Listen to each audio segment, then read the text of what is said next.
Every day, citizens around the country are faced with new dilemmas. Dilemmas that affect them profoundly. Whether it's injustice, discrimination, falling through the cracks, scandals and cronyism, balances of power, ethics, religious freedoms, state versus citizens, and unfunded mandates, and the list goes on and on and on. Welcome to Speak Up. It's directed at those who have fallen through the cracks, and it gives them a voice. It's your turn to speak up, to stand up and fight back.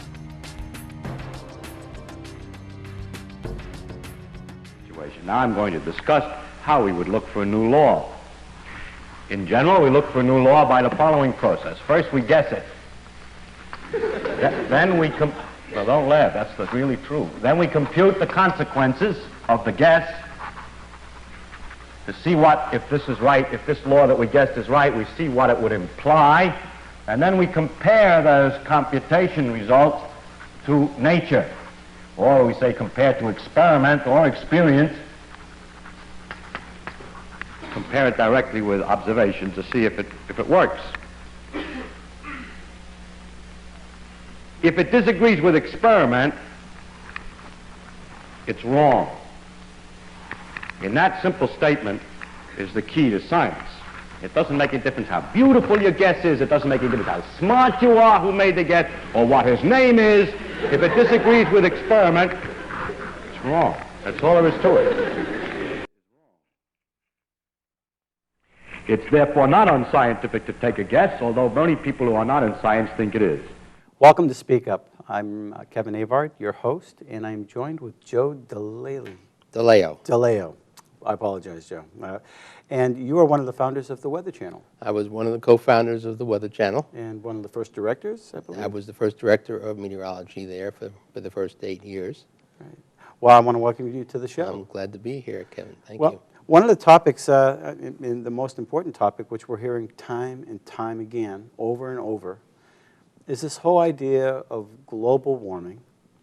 And you hear how that it's stated as a fact, not a theory, and as a direct result, our governments locally are they're acting on carbon tax because we don't want to create all type of extra global warming. It used to be the CO2s, and honestly, when I was a kid, in the '60s, I thought the world was going to freeze. Yep.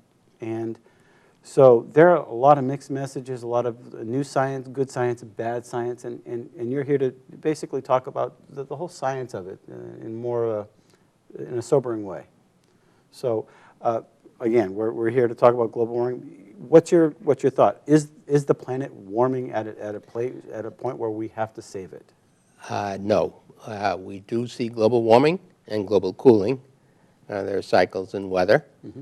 There has been no global warming for the last 16 years, even though the CO2 has increased 9% in that time period. So we're hearing it over and over again. I went down to the beach this year. I put my toe in the water at Salisbury Beach, and I looked at Tracy. I said, we're probably going to have a hurricane this year. And I was just tongue in cheek because the water was so warm. Right. Of course, I'm next to the nuclear power plant, but that had nothing to do with it, right? My toe glowed a little bit, but it was nothing. Really, the whole idea of the planet warming, it's a cyclical thing. It is. Right. It warmed from the late 1800s to the 1930s, the Dust Bowl era, right. The warmest decade in our history. And then it cooled from the 40s to the late 70s, and we were worried about the little ice age coming. Right. That was a scare. And then late 70s to late 90s, it warmed again. But then since then, and since 1997, there's been no global warming. That doesn't mean that this year they're going to come out and say that it was the warmest year on record for the U.S., and it may indeed be for the U.S., but for the globe as a whole, it's actually not. Yeah, much of the globe has been cooler than normal this past year. The temperatures in the United States were exceptionally warm in March, in July, and maybe for the early part of December. And we would have ranked among the warmest years in our record for the 1,221 climate stations that we use. But they've ensured that this year turns out to be the warmest year by making some adjustments to that data in the last decade. You see, up until about 2000, they used to adjust our data for urbanization. Everybody knows the cities are warmer than the suburbs, so they would tamp down the temperature rise as the cities grew. And so as a result, we had a nice sine wave in our temperature, but no net warming. Even James Hansen, the godfather of climate change and global warming, said in 1999 that the 1930s was the warmest decade and 1934 was the warmest year. But that wasn't sitting well with the warmist, who had an agenda. So they said, what can we do? Well, he said, well, you know, the global data set is not adjusted for urbanization. Let's remove that adjustment and see what happens. Well, when they did that, they pushed down the 1930s and pushed up the temperatures in 1990. Suddenly 1998 became warmer than 34. Right. And then the 2000s, you know. So like a rewriting of history. They rewrote history. And so instead of a top 10 warmest year, they'll claim it was the warmest. We know different. One of the things that, I'm a junkie. I watch the Weather Channel. I told you I watched it. And one of the terms are El Nino and La Nina. Yes. Now, that has to do with the oceans and the changing of the temperatures in the oceans. And these have been a known, recurrent thing from year to year or from decade to decade or however that works. Can you talk a little bit about that? I know it's not... Yes, but it relates directly to that trend in temperatures because the oceans, the Atlantic and Pacific, undergo these massive changes in temperature patterns on a multi-decadal scale. And when the Pacific is warm, we get a lot of El Ninos. That was the case from 79 to 98. So we had mostly El Ninos, and that was the big story. Everything was El Nino. El Nino, right. El Nino. The wind blew today, it must have been El Nino. Right. Then after that, the Pacific cooled. And when the Pacific is cold, it favors La Ninas. And we've had mainly La Ninas in the last dozen years. Especially in the last 6 years, we've had 5 La Ninas.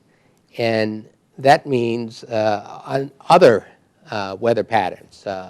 And people, the last time we were in that cold mode back in the 40s, 50s, and 60s, we had a lot of hurricanes making landfall on the East Coast. We had a lot of tornadoes, right. Floods, droughts, heat waves in the summer. Was that La Nina? That was the La Nina favored cold period in the Pacific, and so we're back in that. And that's why people are saying, I don't remember weather like this. Well, unless you remember the 1950s, you give it 40 years and you're right. You have to give it time to change.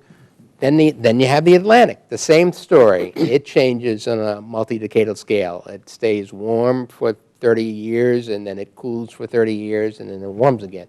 When it's warm, generally the northern hemisphere is warmer than normal, except in the winter you can get some really crazy winters, but you get more hurricanes. Right. And it changed to warm in 1995. And we don't hear this, though. We're not hearing this on a national scale. What we're hearing is panic, carbon tax. We've got to be careful. The Earth is so delicate. And I'm thinking, it may be delicate, but it's not as delicate as we want to give it credit. It's been around here a lot longer than, according to scientists, than we have, if you will. And I've always had this question in mind when it came, and I'm kind of a little bit off topic. But when I look at the White Mountains, or I look at some of the glaciers, or I look at some of the valleys, and and everybody's saying, there was a glacier here. Well, these glaciers were come and gone way before the automobile was unless the caveman was making some pretty big fires, which I doubt. There was some some warming at some point, and you don't hear about the explanations about that, and it begs. You know, we're lucky. Most of the history of the Earth has been major glaciation. We'll go into these major glacial periods lasting 100,000 years where temperatures are 20 degrees colder than they are today. Mm-hmm. And then you go through this rapid warming, and for 10 to 15,000 years where we're in what they call an interglacial, where it is warmer. And we're fortunate to be 10,500 years into one of those interglacials. Now, it's going to come to an end at some point. I can't tell you whether it'll be 1,000 years from now or 3,000 years from now, but there'll be, again, another dip. This is mainly due to the way the sun changes its parameters relative to the Earth, right. Sun orbital parameters, and we'll go into a deep glaciation. And the last glacier was as far south, a mile thick of ice, as far south as Long Island. Now, Long Island is a terminal moraine where the glacier left all its debris. Right. And it all the way back to Wisconsin, and then it retreated and left behind the Great Lakes. Which begs the question, if we're going to be legislating these carbon taxes, are we shooting ourselves in the foot? Are we, and I didn't mean to get too political about this, but my concern is that we're making some rash decisions on a very critical, in a critical time in our country when we're going through recession, possibly depression. If we add on all these extra taxes to protect the earth, which I have no problem with cleaning an earth. I have no problem with that. I think science can do that. I think in our country, we have a very clean country. We do. Versus China or Russia, yeah. or I visited Russia, Moscow. They have to wear gas masks in winter in China. Right, that's right. Pollution. We had the Olympics there, and Yeah. and sure enough, everybody's the smog. Well, are they going to listen to this science? Are they going to protect the earth? Why are we shooting ourselves in the foot? That aside, there was some extreme weather this year, and a lot of people are still hurting from Sandy. Yes. That Sandy is one of those warm Atlantic results. Recall that, as I mentioned, the last warm Atlantic mode was in the 1930s to 1960. In that time period, we had the hurricane of 38 hit New England, the hurricane of 44, Carol, Edna, and Hazel in 54, Connie and Diane in 55, and Donna in 1960. So we had 9 major hurricanes hit the Northeast in that last warm period. Now, in this warm period, it started in 95. A lot of hurricanes hit the southeast coast. Right. They came up here, brought some rain, but no big deal.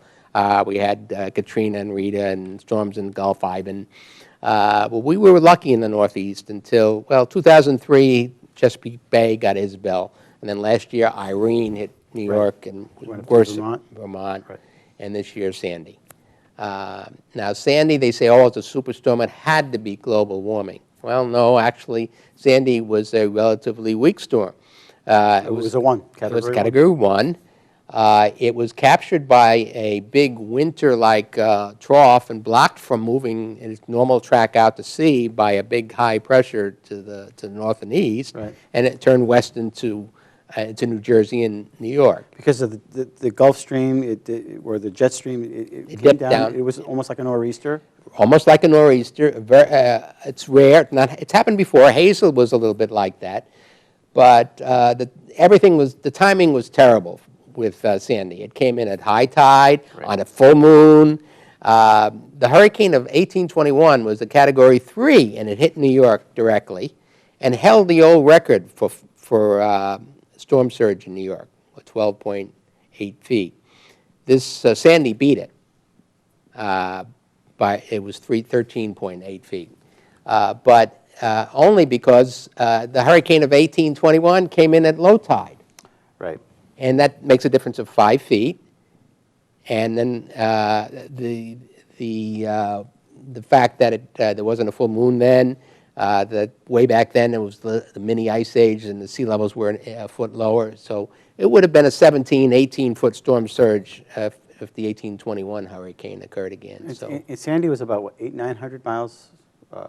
it was large because it was absorbed by this big winter pattern, and it produced 36 inches of snow in West Virginia while it deluged New York City and New Jersey. I know some people were sweating it up here. Last October, we were obviously hit with that that snowstorm, which was untimely because we had all the leaves on the trees. Sure. And so, you know, the power outages.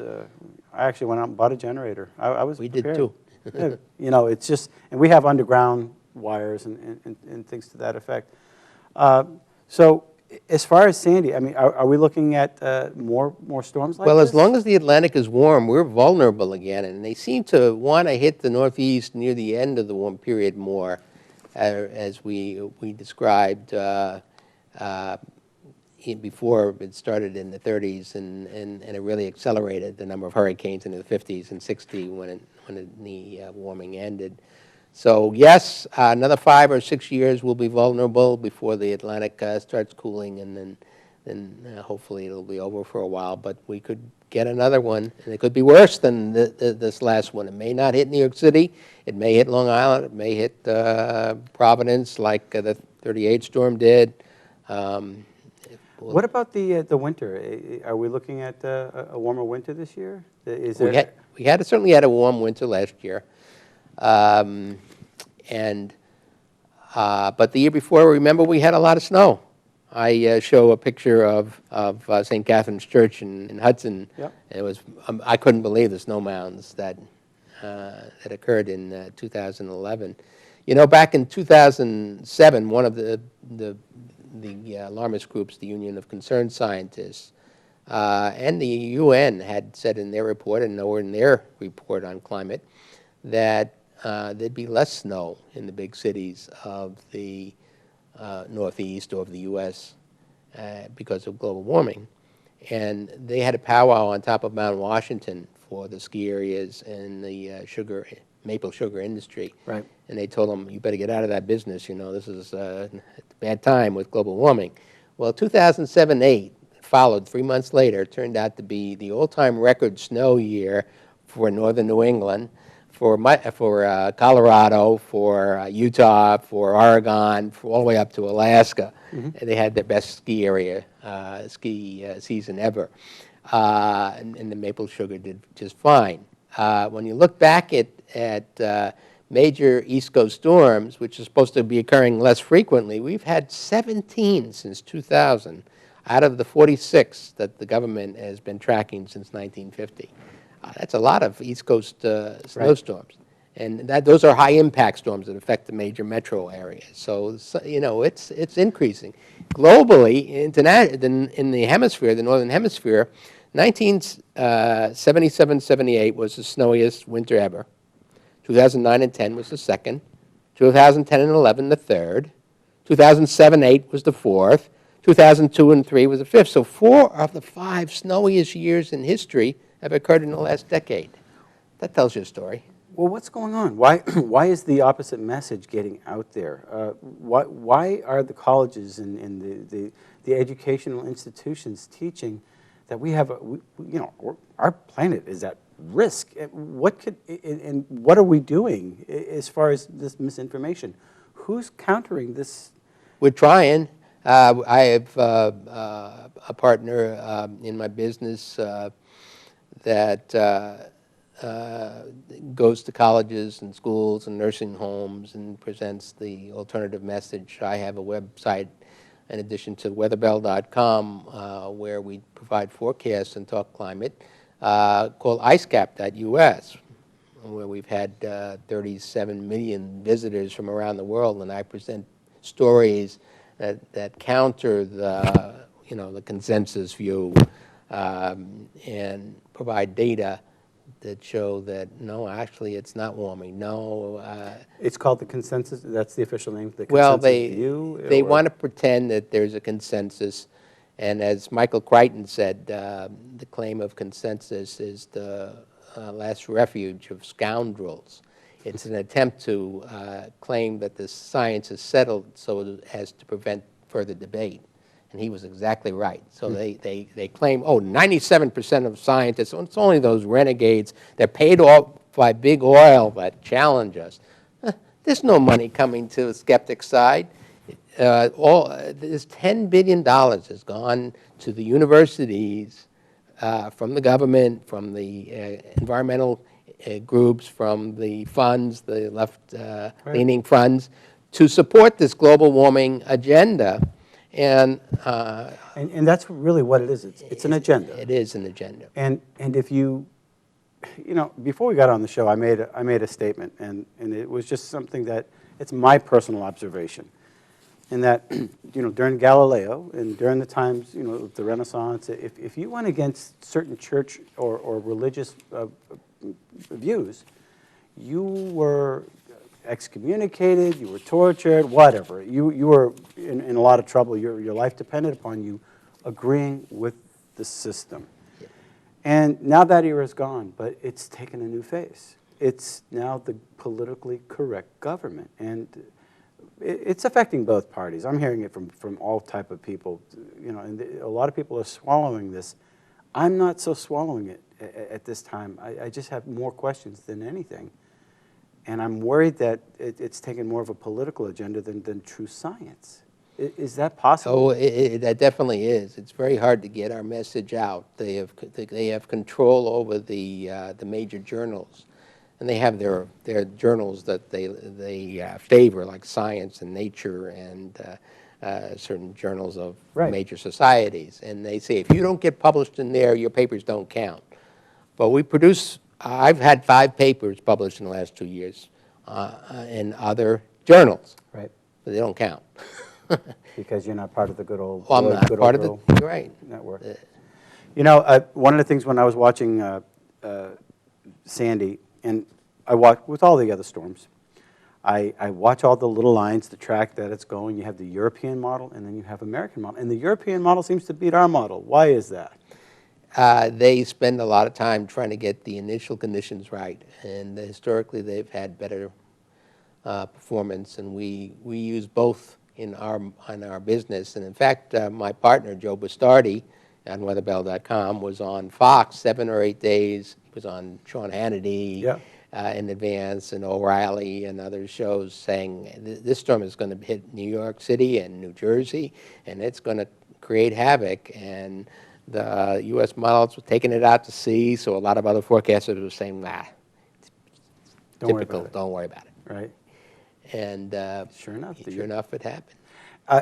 Are the European countries in agreement with this whole global warming agenda, or is that part of a UN thing, or how is that? Certainly, it actually started over there. Really? Yeah, and they're very green, very left-leaning. So their environmental groups over there certainly have been pushing global warming and pushing green energy alternatives to renewables, wind and solar. Right. And it's been a disaster over there, the wind and solar. You know, wind has been around since the 80s, the 1880s, and solar power has been around since the 90s, the 1890s. Now, that's a long time. Right. If they were you know, viable alternatives to fossil fuels, by now you'd think they'd be much more established than they are. We 2% of our energy needs. Right. In Europe, they bought into that, and they spent a ton of money on these renewables, and it's failed. And now they're bailing out and building coal and natural gas. Take, for example, Spain. Spain has spent a huge amount of money on wind and solar. For every wind job, they spent $770,000 to create, and solar jobs, $1.3 billion. For every single green job created, 2.2 regular jobs were lost because energy costs would go skyrocket. Industry would have to lay off people or move their businesses overseas. So unemployment rose to 25.5. Only 1 out of 10 of those green jobs was permanent, because once you build the wind turbines, they don't need you anymore. You can't. Right. They don't need you to stand around and watch them turn anymore. So they eventually built up such a deficit they backed out of the renewables. Right. The And they're subsidy. struggling, their economy is struggling just like a lot of the European countries. I think Germany is one of the only ones that's basically subsidizing everybody over there. That's exactly right. Right. Italy's 3.4 jobs for every green job created. Britain the same. Do you know that the poverty level, the energy poverty level is rising from 25 to 50% in the UK? In other words, that people have to choose between heating and eating in the winter when it gets cold, like it's going to be brutal this month in the UK. And So this really is why we need to take a sobering look at the science and the true nature of the science. If it's not true, if there are people getting rich off this junk science, if there are politicians becoming more powerful because of this, if it's a way to consolidate people and mass groups of people to get a particular agenda out versus good science, it's just as bad as in the day of Galileo, Yes. when truth wasn't prevailing. And it doesn't matter who was suppressing it. Back then, it was the church, maybe the government, or or a little bit of both, or it was the Dark Ages. Now we're going back that way because people are not allowed to speak the truth. And if they're not allowed to speak the truth, then what's going to happen? Our economies are going to fail because it's based upon junk science. Right. We have a lot of energy here in America. oh boy, we could lead the world. I mean, we have our energy costs don't need to be at the levels they are now. We could cut them by 50 to 75% if we went straight out and the Keystone Pipeline. Right. And, That's a huge one right there. Yeah, natural gas, huge. I'm afraid, though, the government will speak to all of the above we care about. Well, they don't really mean that. All of the above except for fossil fuels. Right. They say, well, we're for natural gas, but we can't frack to get it. Fracking is going to produce problems. Right. Well, wait a minute. It's being used around the world.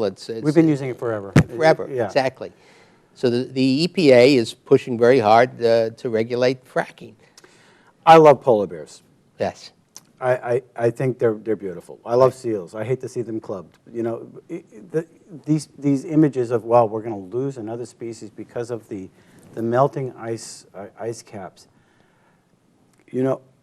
Again, I'm not an expert. You're the expert. I am a junkie, and it comes to these programs. And if I recall, there was a woolly mammoth found in Antarctica, way deep down. Yeah. So something happened. Well, guys. I'll show you here the Antarctica ice has been increasing. But the ice in the Arctic indeed has declined since 1995, since the Atlantic turned warm. Why is that? Because the Arctic ice floats on water, unlike Antarctic, which is sitting on land. And so the Atlantic water comes in from underneath, from the Atlantic underneath the ice and moves toward Siberia. And the Pacific water comes through the Bering Strait into the Arctic underneath the water. So when the Pacific is warm, it thins the ice on that side, especially in the summer. And the Atlantic is in its warm mode, like it has been since '95, and that's why the Arctic ice has diminished.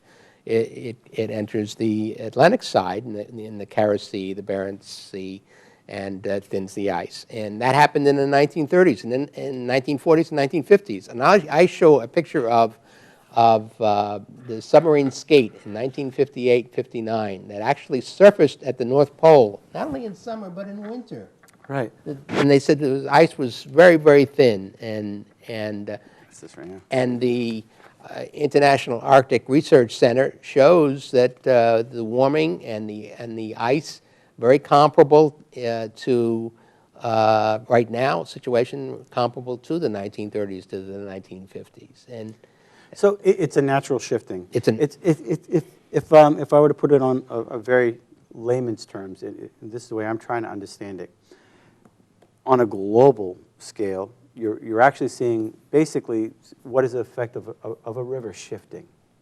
It shifts this way, and over years it shifts this way. that's right. And as the sand molecules or whatever they get flushed out to the sea, a new bank is made. Mm-hmm. the Earth is doing the same thing. Yep. On a regular cycle. And whether it's the currents change or maybe there's a little shift going on with the planet. I don't know. It is the Mayan month, right? Yes. Just for the record.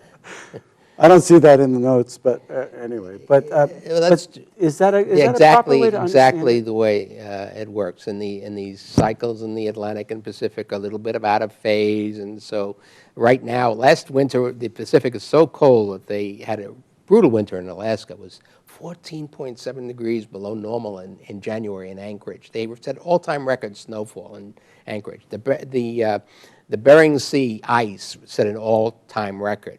And on the other side, with the warm Atlantic, the ice was less than normal. And that brings us to Greenland. Greenland, right. Now, this summer, I love that story in July that the Greenland ice disappeared. Do you know how thick the Greenland ice is? 1.2 to 1.9 miles thick. And what the satellite that looks down from NASA saw in 3 days in the middle of July, these sensors look at the water on Greenland. And when it's solid, they see white. When it's liquid, they see dark. When it's a little bit of slush, they see rose. And suddenly this white turned to rose, which meant there was an inch of slush on top of a mile or two of ice. Uh-oh. And the Greenland ice cap is missing, is disappeared. My God. That's what this picture is now. Yes, this picture shows that. And so it's a slushy year instead of an ice. That's it. And it happens, when we get a lot of snow on our roofs. What happens even on the cold day? The sun comes out, a little bit of melting, we get those big icicles. So this Greenland story. And by the way, the polar bears are record numbers, so they're not being affected by the diminished ice. Are universities teaching this? No, Why? Because their textbooks have been written by people that have an agenda. And this is provable. Well, yes. Mitch Taylor is the world's most expert polar bear person. He worked for both government and in the universities. And he says, I track them. I've been tracking them for 30 years.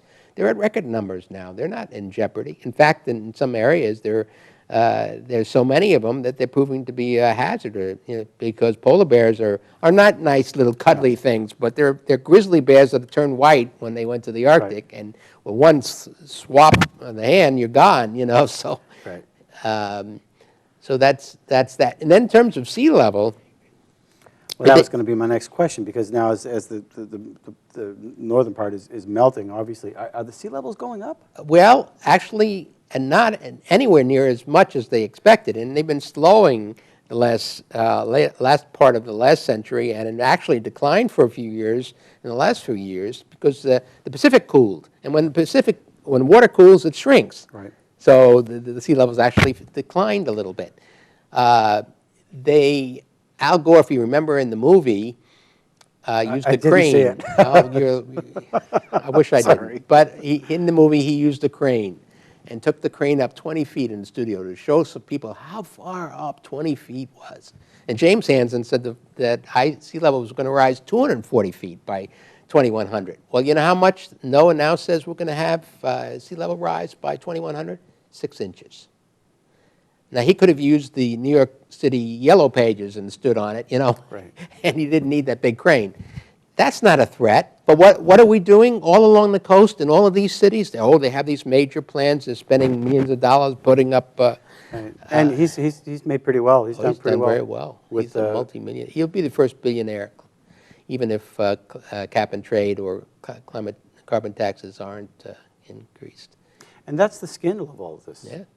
There are some people that are becoming very, very wealthy. Their politicians are becoming entrenched in power. Right.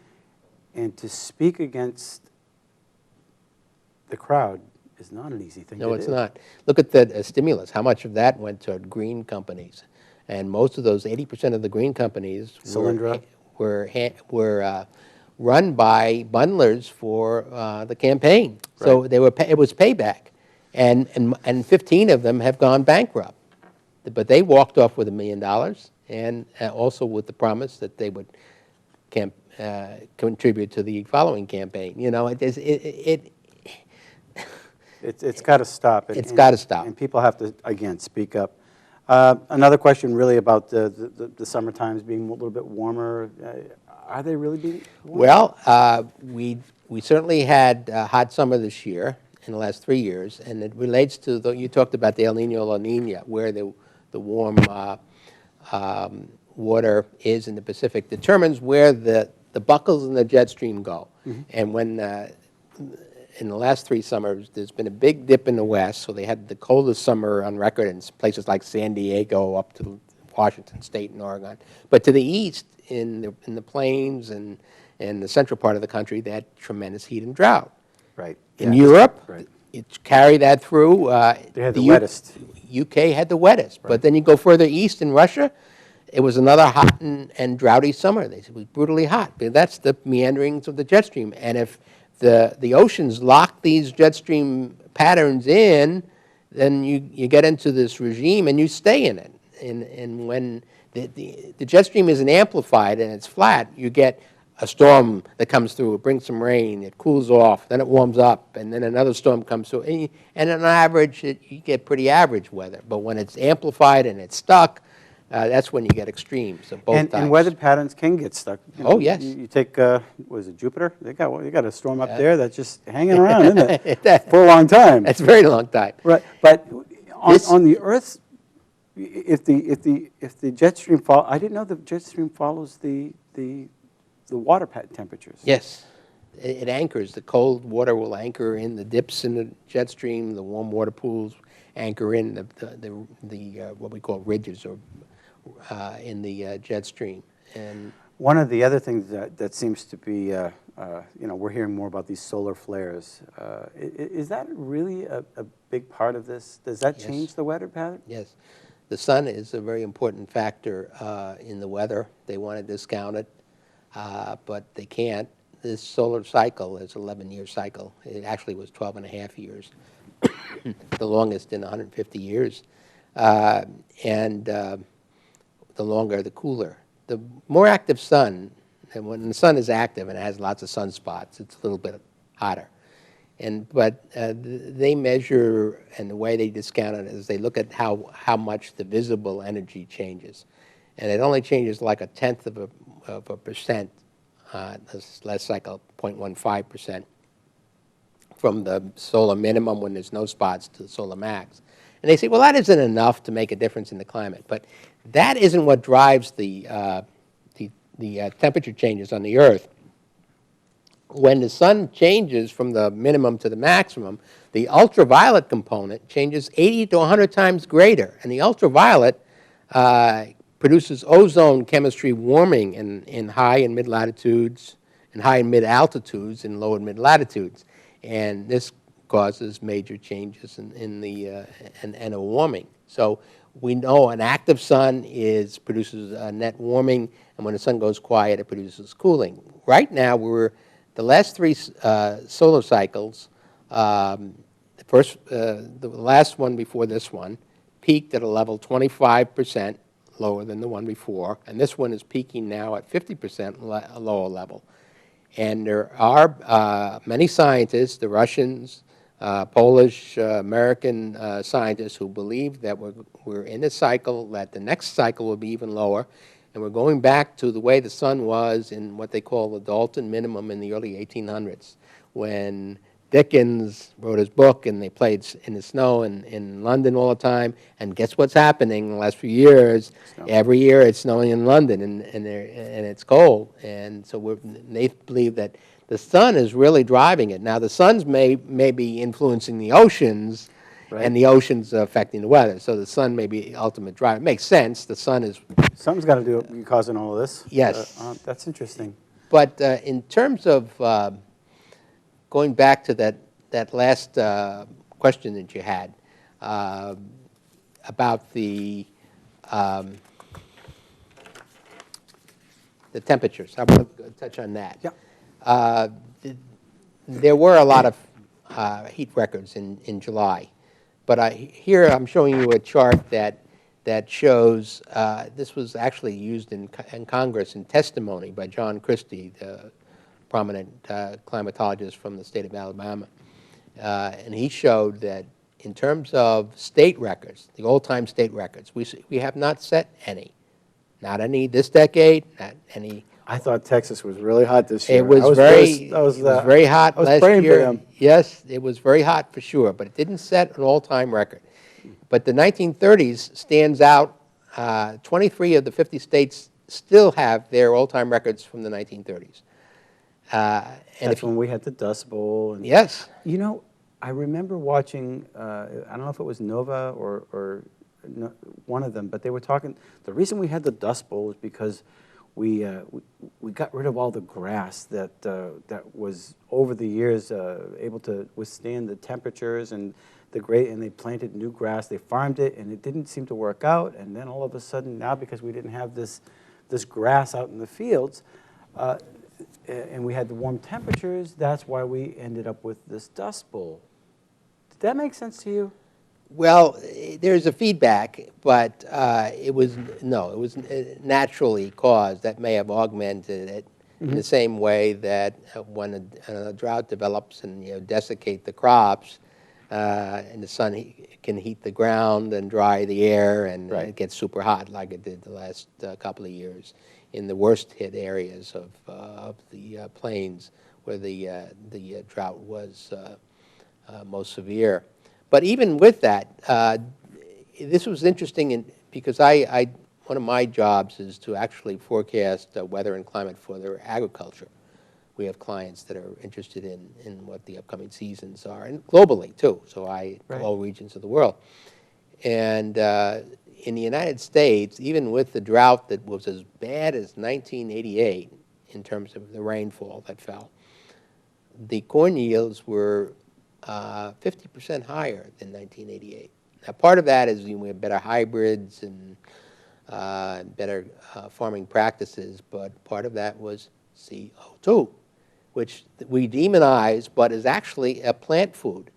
Do you know that they pump it in the greenhouses and nurseries because it makes the plants bloom, blossom, and then they're more attractive to people. And so CO2 may have helped us get more food out of the ground in a drought year this year.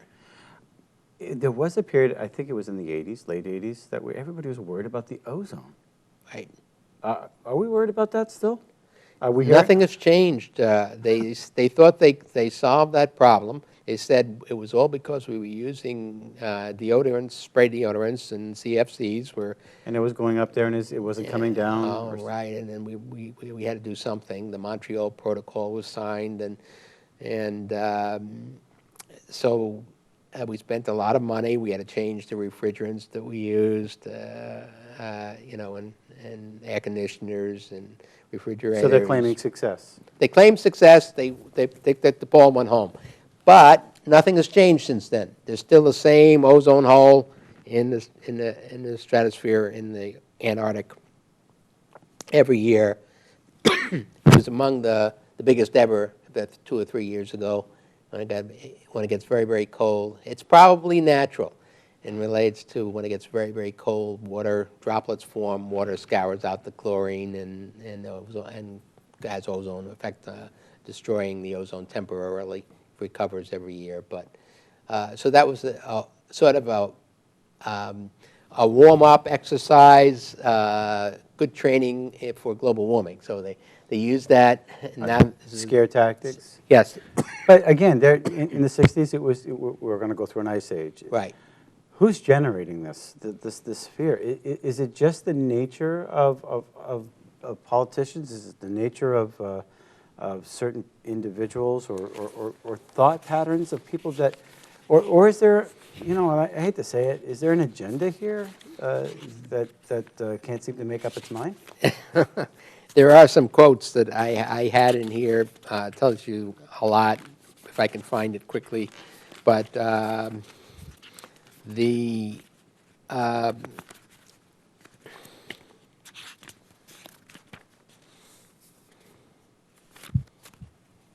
Yeah, you have all kinds of models here, and a lot. The science that it's baffling the minds that are the so-called educating, higher learning is adopting this, and you wonder if they're feeling any pressure. What happens if a teacher says, "Hey, I don't agree with this"?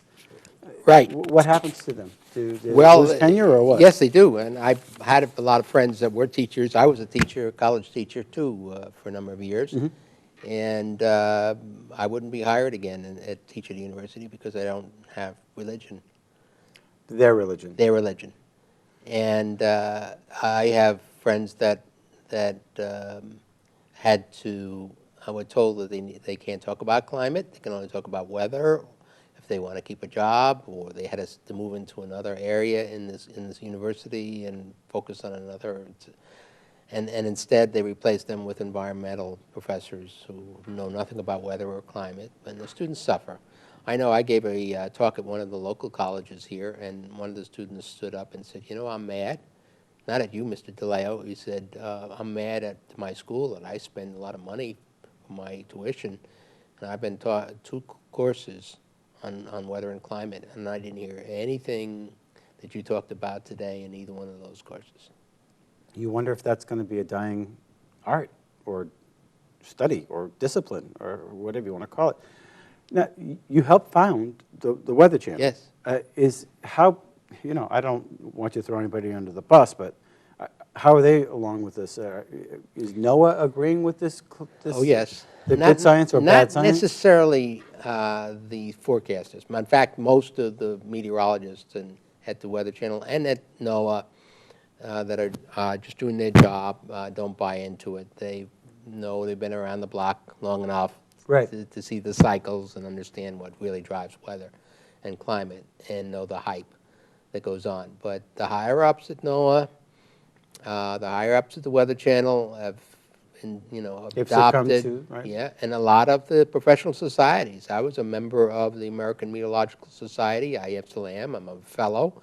I'm a certified consultant meteorologist. I was a counselor, and on the council, we developed a climate statement. And it was actually developed by an ad hoc committee. It was handpicked, all of them warmest, and they came up with a statement that mirrored the UN statement. And I objected. I myself, responded in multiple responses, some as long as 40 pages, explaining why their thinking was wrong, and that was mainly ignored.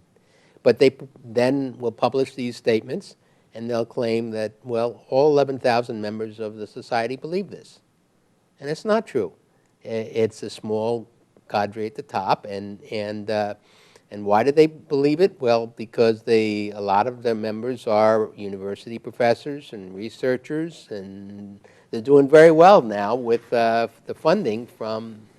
How do we, as average citizens, start countering this and asking for? How do we demand better answers? That's the thing that's constantly bothering me over and over again. It seems like a small group of people have a lot of power. Very much. And the free flow of information is totally under attack here in our country in the guise of political correctness. I talk to, seniors over and over again, professionals, retired, and one of the things I ask them is, what are some of the things that we can learn from, from your generation? What troubles you the most? And undoubtedly, they will all come back and say, this political correctness. It's almost like a Gestapo. If you speak up against the Führer, you're going to get shot down. And that's really an extreme, but it does seem to go with, if you speak your mind, you're going to get punished. That's not America. That's not the America I thought we were. But am I wrong? No, well, the skeptics are abused constantly. We're not giving a forum. If it wasn't for talk radio, people like Rush Limbaugh, right, I've heard of them. and Glenn Beck and others that are open to allow us to speak or represent our position. If it wasn't for Fox News, to allow my partner Joe Bastardi to come on and Right. debunk junk science, you wouldn't hear it. You would never see it on MSNBC or the NBC or CBS or ABC. And You do see the general knee-jerk comments when you go from one station to the other. They're all using talking points. talking points. And I see that locally. If you disagree with the Democrat, and I'm a Republican, you're an extremist. Mm-hmm. And that's the party line. If you disagree with the other party, they call you an extremist to belittle you. And they do it religiously. And which then, when you offer a different opinion, you're not having a discussion. You know, you're surviving at this point. You're trying to get another opinion out there. But if you're called an extremist, it's abusive. It's abusive to you as an individual, an intellect, as a concerned scientist. And if you can't tell the truth, then what happens? A lie lives. And I'm becoming, as you know, I'm getting a little older. I'm going to be 50. I'm worried. How do we counter this? What's the answer? Is it through these local access TV shows where people say, hey, look, we're not going to take it anymore. We need people to speak up, like you're doing today. How do we get the message out? Well, we can do it through the internet. But, you know, it seems to me the government is becoming more and more involved with activities right as we speak today. To control the internet. It was Judge Napolitano on Fox News said, by the way, did you know that your senators are actively working right now to be able to monitor every keystroke on your computer? 20, 30 years ago, people would say, you guys are nuts. You know, this isn't going to happen. Well, they're going to monitor what you're doing. That's an invasion. And, you know, we're talking weather, and I'm talking this. But why are they monitoring? Why are they feeling as though they need to monitor what we're doing? It's none of their business. Well, you know, back when Enron approached Al Gore in the early 90s and said, you know, there's a lot of money to be made in CO2, we can get your support, but one of the things we have to do is demonize the skeptics, claim consensus, and that's when this whole process began. And then the heavy funding of the universities, and if we can see that Eisenhower farewell address to the nation at the end of this segment here, you will see he saw this coming 50 years ago, 60 years ago. Rather amazingly. Yeah, there's a recent movie out called Atlas Shrugged. I don't know if you've ever heard of it. Yes. Who's John Galt? I recommend that highly to a lot of people, but that was written in the 50s, I believe. Two of the quotes I did find: unless we announce disasters, no one will listen. The first chairman of the IPCC, Dr. or Sir John Houghton, said, and it doesn't matter what is true, it only matters what people believe is true. Paul Watson, co-founder of Greenpeace, said. So they know they can, you know, control them, if they can control the message. And going back to our founders, if we don't have the free flow of information, which people we don't know any.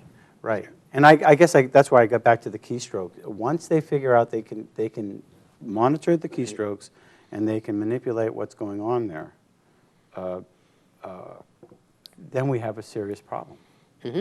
Because that's what's allowing people to speak up and be heard. And you know, that's the name of the show. But one of the things they wanted to tamper down is this internet thing. Yeah. I don't think anybody was counting on that. They weren't counting on the internet or talk radio being successful. They tried their own version of it. It didn't work. Or Fox, and they demonized Fox or leave them out of, oh, we didn't include you in this. You know, one little, you know, if I can give Fox a plug, and one particular person on Fox, I remember when she became a host, Greta Van Susteren. Sure. I remember she was on one of the other programs, and I thought, oh, geez, another liberal. And I'm sorry, I'm partisan. And she became on, and she's come on Fox, and I've watched her growth as an individual. I know she's voted for Kerry in the past. I've known some of her politics, I've followed it, and I've watched her as she's becoming more and more alarmed at the party that I think that she's affiliated with or was. Not answering simple questions, whether it's Benghazi and the cover-up or a number of areas where, why aren't they coming forth on this? And I'm seeing her grow as a person in her outrage, in just her questions. I never would have dreamed she would have had Rush Limbaugh on as a regular. Rush Limbaugh as a regular commentary on her show. Or John Bolton, Right. another guy who, again, because he spoke his mind, the Senate, hey, they didn't confirm him as an ambassador. And I think in a day like today, we need people like you. We need people like John Bolton to come out, or Rush, or to come out and speak up and not be afraid and tell the truth. You know, I had one other question that we listed here about the climate, about Europe and China, and they're adopting wind and solar power. And how's it working for them? How's it doing? Europe, we talked about the wind and solar in Right. Spain, and it's just not working. It's in a the UK, we talked about the UK is the fuel poverty is very high, but in 2010, in December, and this December may be just as cold, they had the second coldest December since 1659 in the Little Ice Age, and the wind only provided 0.5%, less than 0.5% of their electrical needs, and they almost, that's when they decided, whoa, you know, let's take a look at drill, coal. baby, drill. And so it is. Well, would you consider coming back on the show? I to would do a love to follow-up? come back on. I would think one of the things we can suggest also to our viewers, if they're interested, to contact the station, and my partner in the IceCap.us climate site, Art Horn, does college talks, does talks for senior groups, and goes over much more detail than we were able to do tonight. Right. The Well, story. maybe we can have him come on the show. And, He would be great on this show, and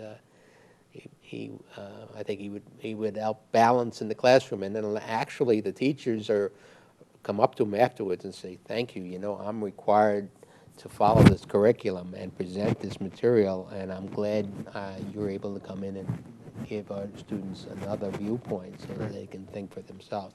When I was a teacher, I always believed that you teach your students how to think, not what to think. That's the whole idea of higher education. Exactly. How to think and not what to think. And otherwise, it's indoctrination. Exactly. And that's not tolerable. Well, are there any parting thoughts that you want to leave with our viewers? How can they contact you again? DeLeo, DALEO at weatherbell.com is one way to get hold of me. Okay. And I'd love to respond directly to them, and Art or I would be glad to come back. And we will welcome you back, for sure. Okay. All right. Thank you, Kevin. Well, thank you for joining us for Speak Up. As you can see, we have people from all walks of life, all different issues, allowing you to have a voice. And we want to thank you for watching the show. If you want to be a sponsor, please contact me at speakupnh@gmail.com, or write me a letter at Speak Up, 68 Bottomus Trail, Nashua, New Hampshire, 03063. Thank you very much, and until next week.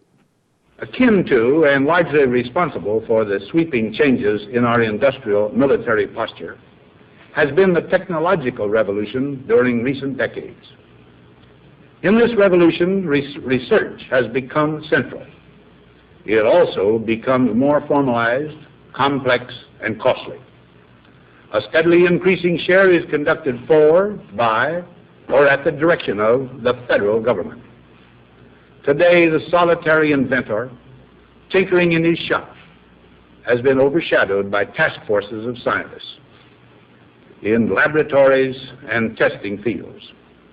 In the same fashion, the free university, historically the fountainhead of free ideas and scientific discovery, has experienced a revolution in the conduct of research. Partly because of the huge costs involved, a government contract becomes virtually a substitute for intellectual curiosity. For every old blackboard, there are now hundreds of new electronic computers. The prospect of domination of the nation's scholars by federal employment, project allocations, and the power of money is ever present and is gravely to be regarded. Yet in holding scientific research and discovery in respect, as we should, we must also be alert to the equal and opposite danger that public policy could itself become the captive of a scientific, technological elite. It is the task of statesmanship to mold, to balance, and to integrate these and other forces, new and old, within the principles of our democratic system, ever aiming toward the supreme goals of our free society.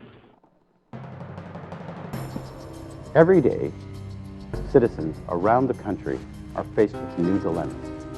Dilemmas that affect them profoundly. Whether it's injustice, discrimination, falling through the cracks, scandals and cronyism, balances of power, ethics,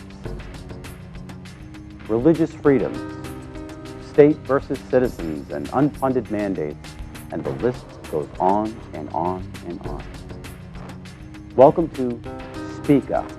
It's directed at those who have fallen through the cracks, and it gives them a voice. It's your turn to speak up, to stand up and fight back.